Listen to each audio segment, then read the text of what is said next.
চলুন ঘুরে আসি দেশের সীমান্তে, যেখানে দাঁড়িয়ে রয়েছে এমন এক সামরিক শক্তিশালী শক্তি যারা নীরব, যারা কথা বলতে পারে না আমার আপনার মতো, তবু দেশের সুরক্ষায় সর্বদা সতর্ক তারা। স্বাগত ভারতীয় সেনার নীরব যোদ্ধাদের কাছে।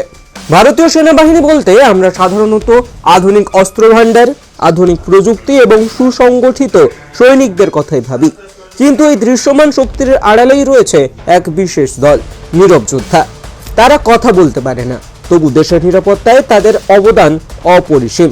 বহু দশক ধরে ভারতীয় সেনা বিভিন্ন পশু ও পাখিকে বিশেষ প্রশিক্ষণ দিয়ে সামরিক রক্ষা, বিস্ফোরক শনাক্তকরণ, নজরদারি এবং দুর্গম এলাকায় রসদ পৌঁছে দেওয়ার মতো গুরুত্বপূর্ণ কাজে ব্যবহার করে আসছে।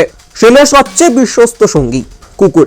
ভারতীয় সেনার সবচেয়ে বেশি ব্যবহৃত পশু হলো কুকুর।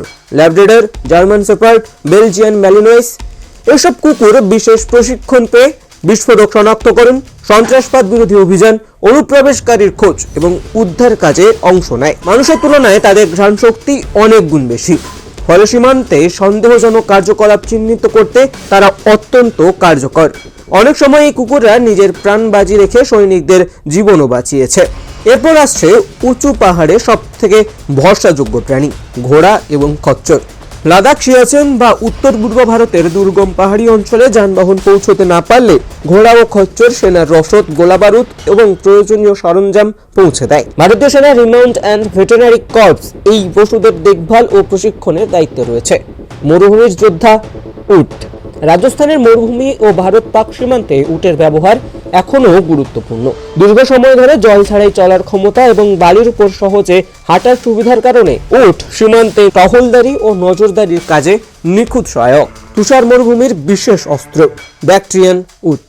দুই কুচ বিশিষ্ট এই ব্যাকট্রিয়ান উট লাদাখ ও ভারতের উচ্চ পার্বত্য এলাকায় ব্যবহার করা হয়। চরম ঠান্ডা, তুষারপাত এবং অক্সিজেনের স্বল্পতাতেও তারা স্বাভাবিকভাবে চলাফেরা করতে পারে। সেনা রসদ, জ্বালানি ও প্রয়োজনীয় সামগ্রী বহনে এই উট খুবই কার্যকর।